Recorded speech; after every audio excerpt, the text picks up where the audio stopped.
Este Dumnezeul nostru, totdeauna, acum și pururea și în vecii vecilor. Amin. Hristos a înviat din morți, cu moartea pe moarte călcând, și celor din mormânturi viață dăruindu-le. Hristos a înviat din morți, cu moartea pe moarte călcând, și celor din mormânturi viață dăruindu-le. Hristos a înviat din morți, cu moartea pe moarte călcând, și celor din mormânturi viață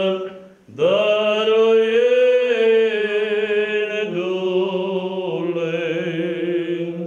Cu pace Domnului să ne rugăm. Doamne, miluiește! Pentru pacea de sus și pentru mântuirea sufletelor noastre, Domnului să ne rugăm. Doamne, miluiește! Pentru pacea toată lumea, pentru bunăstarea Sfintelor lui Dumnezeu Biserici și pentru unirea tuturor, Domnului să ne Doamne, rugăm. miluiește! Pentru Sfântă Biserica aceasta și pentru cei ce cu credință, cu evlavie și cu frică de Dumnezeu intră și se roagă întrânsa, Domnului să ne rugăm. Doamne, miluiește! Pentru înalt preasfințitul calinic arhiepiscopul Argeșului și Mușcelului, pentru cinstita preoțime și tu Hristos diaconime, pentru tot clerul și poporul Domnului să ne rugăm. Doamne, miluiește! Pentru robii lui Dumnezeu Alexandru Ștefan și Andreea Maria, care acum se logodesc unul cu altul, și pentru mântuirea lor Domnului să ne rugăm. Doamne, miluiește! Pentru ca să li se dea lor fi spre moștenirea neamului și toate cerile către mântuire, pentru ca să li se trimită lor dragoste desăvârșită, pașnică și ajutor Domnului să ne rugăm. Doamne, miluiește! Pentru ca să fie binecuvântați în deplină înțelegere și în credință tare, pentru ca să fie păziți ei în viață și petrecere fără prihană, Domnului să ne rugăm. Doamne, miluiește! Ca Domnul Dumnezeul nostru să le dăruiască lor nuntă cinstită și viață neîntinată, pentru ca să fie izbăviți ei și noi de necazul, mânia, primejdea și nevoia. Apără, mântuiește, miluiește și ne păzește pe noi, Dumnezeule, cu harul Tău. Doamne, miluiește! Pe prea sfânta, curata, prea binecuvântata, slăvita, stăpâna noastră de Dumnezeu Născătoarea și pururea Fecioara Maria cu toți Sfinții să o pomenim. Prea Sfântă Născătoare de Dumnezeu, miluiește-ne pe noi. Pe noi înșine și unii pe alții și toată viața noastră lui Hristos Dumnezeu să o dăm. Fie, Doamne! Că Ție se cuvine slava, cinstea și închinăciunea Tatălui și Fiului și Sfântului Duh, acum și pururea și în vecii vecilor. Amin. Domnului să ne rugăm. Doamne, miluiește!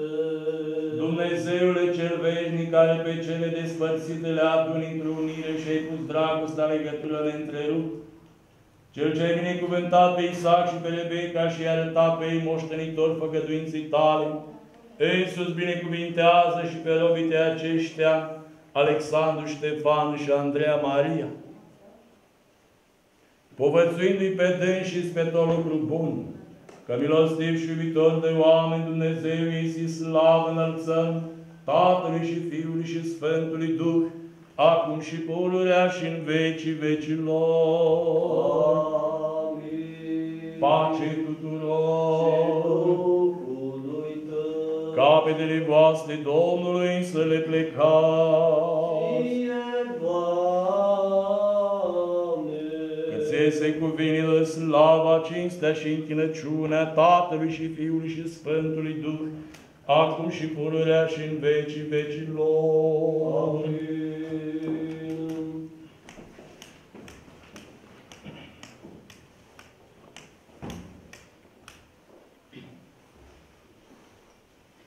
Se logodește robul lui Dumnezeu Alexandru Ștefan, cu roaba lui Dumnezeu Andreea Maria, în numele Tatălui și al Fiului și al Sfântului Duh. Amin. Se logodește robul lui Dumnezeu Alexandru Ștefan, cu roaba lui Dumnezeu Andreea Maria, în numele Tatălui și al Fiului și al Sfântului Duh. Amin.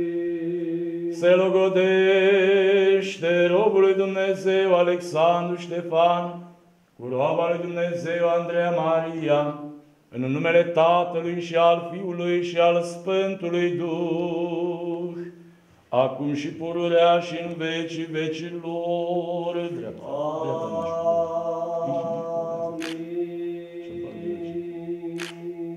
nu cred că este, nu e ta, nu vă rămân, ține așa.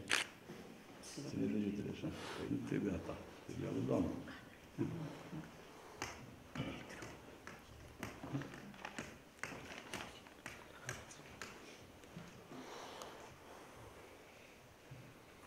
Se logodește roaba lui Dumnezeu Andreea Maria, cu robul lui Dumnezeu Alexandru Ștefan, în numele Tatălui și al Fiului și al Sfântului Duh. Amin. Se logodește roaba lui Dumnezeu Andreea Maria, cu robul lui Dumnezeu Alexandru Ștefan, în numele Tatălui și al Fiului și al Sfântului Duh. Amin. Se logodește roaba lui Dumnezeu Andreea Maria, cu robul lui Dumnezeu Alexandru Ștefan, în numele Tatălui și al Fiului și al Sfântului Duh, acum și pururea și în vecii dreaptă vecilor. Mâna dreaptă,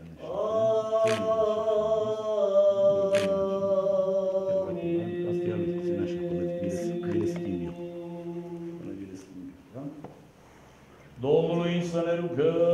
Doamne, miluiește!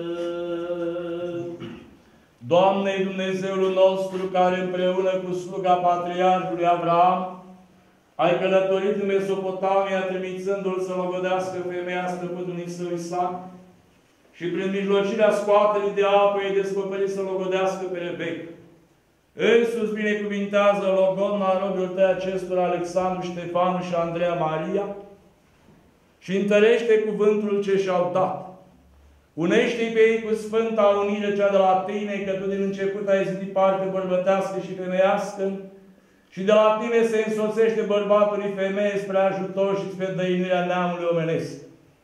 Însuți, dar, Stăpâne Dumnezeul nostru, Cel ce ai trimis, adevărul peste moștenirea ta și făgăduința ta peste robii tăi, părinții noștri, ce aleși ai tăi din neam în neam. Caută spre robul tău Alexandru Ștefan și spre roba ta Andreea Maria și întărește logodna lor în credință, în înțelegere, în adevăr și în dragoste. Că tu, Doamne, ai arătat să se dea logodire și să se întărească toate. Prin el s-a dat lui Iosif stăpânirea în Egipt, prin el s-a preamărit Daniel în țara Babilonului, prin el s-a arătat adevărul tamarii, prin el Părintele nostru cel Ceresc s-a îndurat spre Fiul cel risipitor când a zis, dați-n el în dreapta lui și junghim vițelul cel gras mâncând să ne veselim. Această dreapta ta, Doamne, a întrarmat pe Moise în Marea Roșie, căci prin cuvântul Tău cel adevărat cerurile s-au întărit și pământul s-a întemeiat și dreapta robilor Tăi să se binecuvinteze cu cuvântul Tău cel puternic și cu brațul Tău cel înalt. Însuți, da și acum, Stăpâne, binecuvintează această punere a inelor cu binecuvântare cerească și Îngerul Domnului să meargă înaintea lor în toate zile vieții lor, că Tu ești Cel ce binecuvintești și sfințești toate câte sunt și Ție slavă înălțăm Tatălui și Fiului și Sfântului Duh, acum și pururea și în vecii vecilor.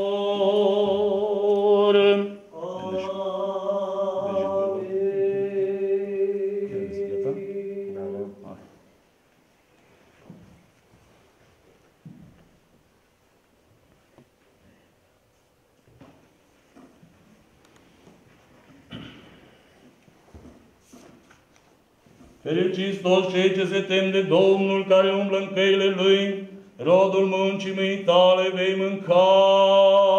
Să ne rugăm.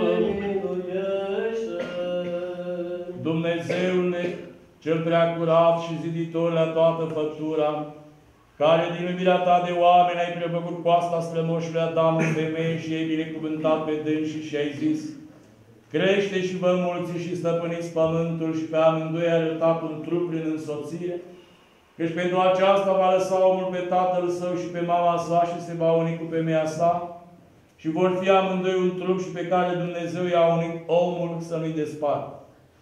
Cel ce ai binecuvântat pe robul tău Abraham și ai deschis pântecele sale și l-ai făcut tata multor neamuri. Cel ce ai dăruit pe Isaac Rebeche și ai binecuvântat nașterea ei, care ai însoțit pe Iacov cu Rahila și din trânsul ai arătat 12 patriarhi. Cel ce ai însoțit pe Iosif cu Asineta și le-ai dăruit lor prunși pe Efrem și pe Manase, care ai primit pe Zaharia și pe Elisabeta și le-ai dat lor prunci înainte mergătorul.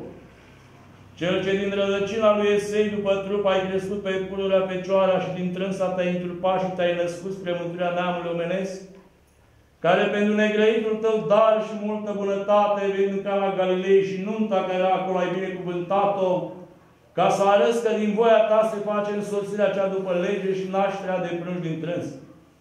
Însuți, Stăpâne Preasfinte, primește rugăciunea noastră a robilor Tăi și precum acolo și aici, fiind de față cu ajutorul Tău cel nevăzut, binecuvintează nunta aceasta. Și dă robilor Tăi acestora, Alexandru, Ștefan și Andreea Maria, viață pașnică, lungime de zile, înțelepciune, dragoste uneia către altul într-o legătura păcii, dar de prunc seminție cu viață îndelungată, cu nuna cea neveștejită a mărimii, învrednicește pe dânsi și aș vedea pe fiii fiilor lor. Păzește viața lor fără bântuială și le dă lor din roa cerului și de sus și din belșugul pământului, umple casele lor de grâu, de vin, de unde lemn și de toată bunătatea, ca să dea și celor lipsiți, și dăruiește și celor ce sunt împreună cu dâns și toate cerile către mântuire. Că Dumnezeu milostiv și îndurat și de oameni iubitori ești, și Ție slavă înălțăm împreună și Celui fără de început al Tău Părinte, și prea Sfântului Bun și de viață Făcătorului Tău Duh, acum și pururea și în vecii vecilor. Domnului să ne rugăm. Binecuvântat ești, Doamne, Dumnezeul nostru, Sfințitorul nunții celei tainice și preacurate și legiuitorul nunții celei trupești, păzitorul nesticăciunii și chivernisitorul cel bun al celor trebuință vieții.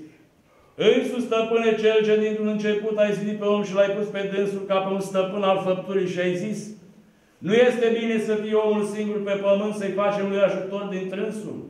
Și luând una din coastele lui, ai zidit femeie pe care, văzând-o, Adam a zis, iată acum os din oasele mele și trup din trupul meu, aceasta se va numi femeie, că și din bărbatul său s-a luat ea. Pentru aceasta va lăsa omul pe tatăl său și pe mama sa și se va uni cu femeia sa și vor fi amândoi un trup și pe care Dumnezeu i-a unit omul să nu-i despartă. Și acum, Stăpâne, Doamne, Dumnezeul nostru, trimite harul Tău cel ceresc peste robii Tăi aceștia, Alexandru, Ștefan și Andreea Maria. Și de roabei Tale acestea se plece în toate bărbatului său și robului Tău acestuia să fie ca femeie ca să dețuiască după voia Ta. Binecuvintează-i pe dânsii, Doamne, Dumnezeul nostru, precum ai binecuvântat pe Avram și pe Sara. Binecuvintează-i pe dânsii, Doamne, Dumnezeul nostru, precum ai binecuvântat pe Isaac și pe Rebecca. Binecuvintează-i pe dânsii, Doamne, Dumnezeul nostru, precum ai binecuvântat pe Iacov și pe toți patriarhii, pe Iosif și Asineta, pe Moise și pe Semfora, pe Ioachim și Ana, pe Zaharia și Elisabet. Păzește-i pe dânsii, Doamne, Dumnezeul nostru, precum ai păzit pe noi în corabie. Păzește-i pe dânsii, Doamne, Dumnezeul nostru, precum ai păzit pe Iona în pântecele chitului. Păzește-i pe dânsii, Doamne, Dumnezeul nostru, precum ai păzit de foc pe Sfinții Trei Tineri, trimițându-le lor rouă din cer. Și să vină peste dânsii bucuria aceea pe care a avut-o fericita Elena când a aflat ce este da cruce. Adu-ți aminte de dânsii, Doamne, Dumnezeul nostru, precum ți-ai adus aminte de Enoch, de Sem și de Ilie. Adu-ți aminte de dânsii, Doamne, Dumnezeul nostru, precum ți-ai adus aminte de Sfinții Tăi 40 de mucenici, trimițându-le lor cu un din cer. Adu-ți aminte, Doamne, Dumnezeul nostru, de părinții lor, care au născut și au crescut, pentru că rugăciunile părinților întăresc temeliile caselor copiilor lor. Adu-ți aminte, Doamne, Dumnezeul nostru, și de robii Tăi Dănuț și Maria Magdalena, Sidonia, Andreea, Daniela, Bogdan, Constantin, nașilor, și de nuntașii care s-au adunat la săvârșirea acestei sfinte taine. Adu-ți aminte, Doamne, Dumnezeul nostru, de robul Tău Alexandru Ștefan și de roba Ta Andreea Maria și binecuvintează pe dânsi. Dă-le lor o roadă pântecelui prunși bun și bună înțelegere sufletească și trupească.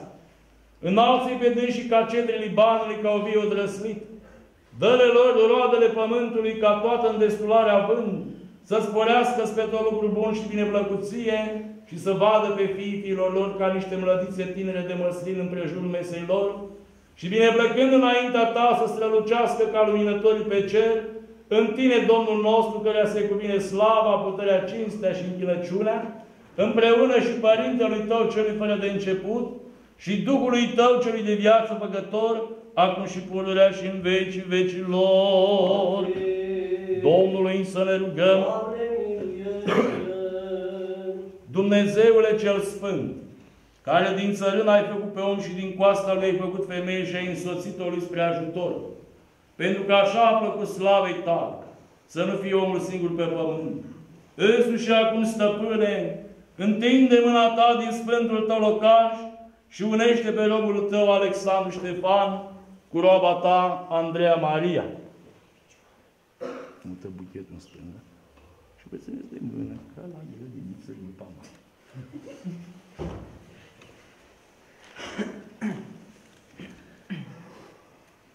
Pentru că de către Tine se însoțește bărbatul cu femeia. Unește-i pe dânsii într-un gând, încununează-i într-un trup, dăruiește-le lor roadă pântecelui dobândire de prunci. Că a Ta este stăpânirea și a Ta este împărăția, puterea și slava, a Tatălui și a Fiului și a Sfântului Duh, acum și pururea și în vecii vecilor. Amin. Acum mai mic, mă? Mai micșorăm? Ia să vedem.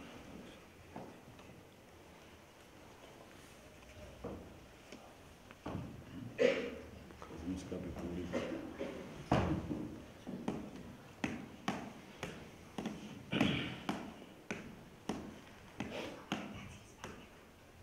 Nu vă mai mișcați din bună. Se cunună robul lui Dumnezeu Alexandru Ștefan, cu roba lui Dumnezeu Andreea Maria, în numele Tatălui și al Fiului și al Sfântului Duh.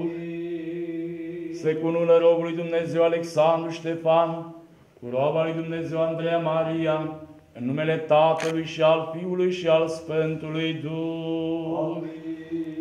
Se cunună robul lui Dumnezeu Alexandru Ștefan, cu roaba lui Dumnezeu Andreea Maria, în numele Tatălui și al Fiului și al Sfântului Duh, acum și pururea și în vecii vecilor. Mâna dreaptă.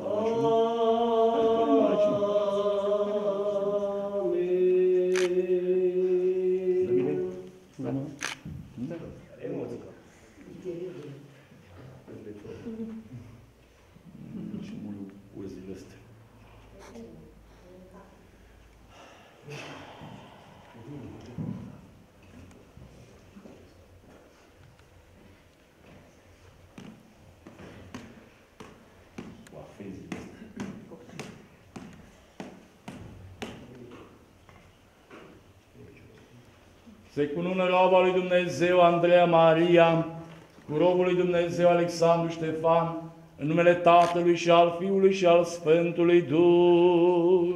Amin. Se cunună roaba lui Dumnezeu Andreea Maria, cu robul lui Dumnezeu Alexandru Ștefan, în numele Tatălui și al Fiului și al Sfântului Duh. Amin. Se cunună roaba lui Dumnezeu Andreea Maria, cu robul lui Dumnezeu Alexandru Ștefan, în numele Tatălui și al Fiului și al Sfântului Duh, acum și pururea și în vecii vecilor.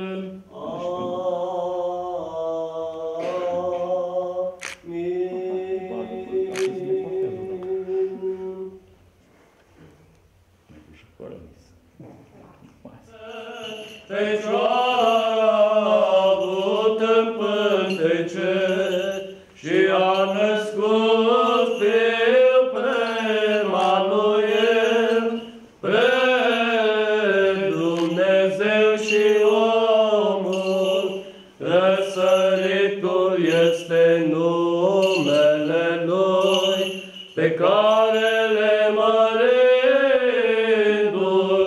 pe Fecioara o fericim, Sfinților mucenici, care bine l-ai nevoit și v-ați încununat, rugați-vă Domnului să se mântuiască sufletele noastre. Slavă ție, Hristoase, Dumnezeule, lauda apostolilor și bucuria mucenicilor, a cărora propovăduire este treimea cea de oființă.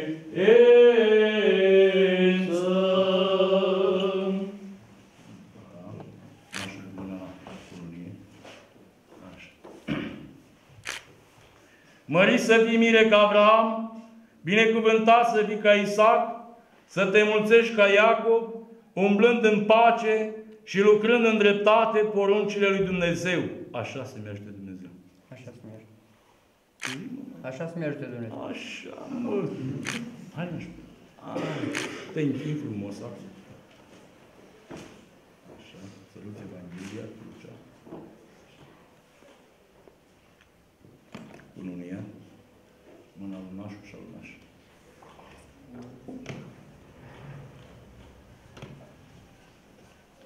Așa.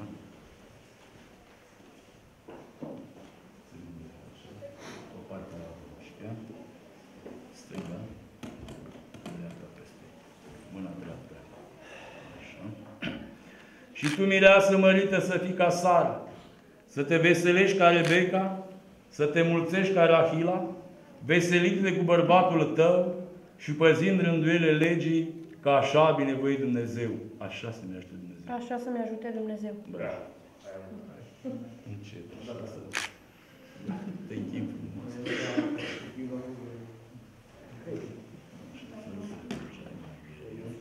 Cununia ta, a soțului, mâna lui nașul și al nașul.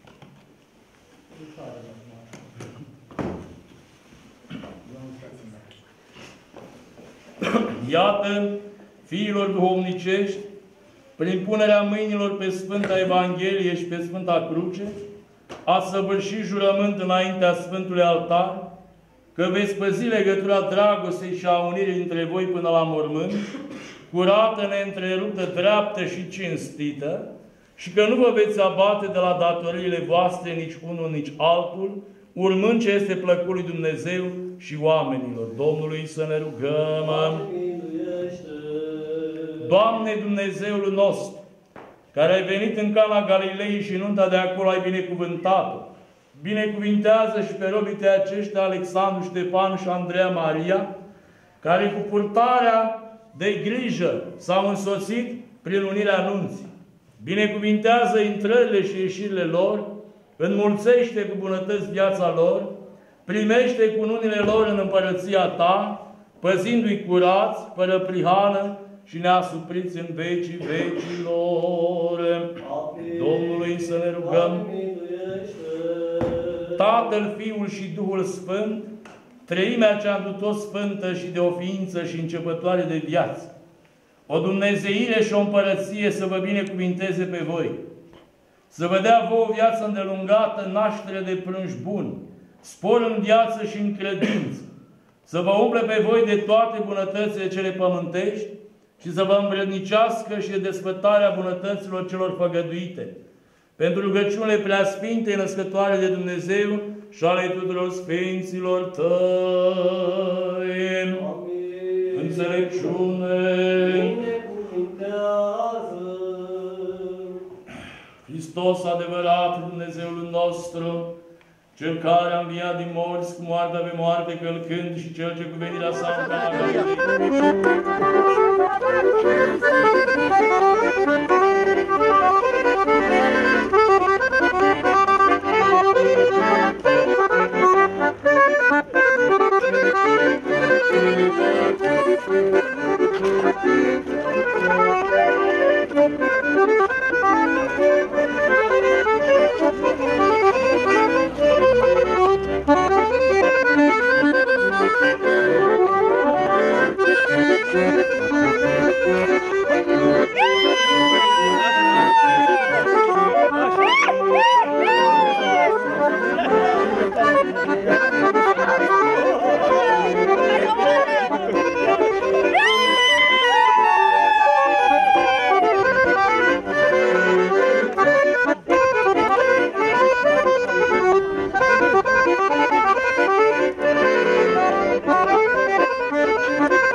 Bătrânii, păi, o lui cu lumea la rând.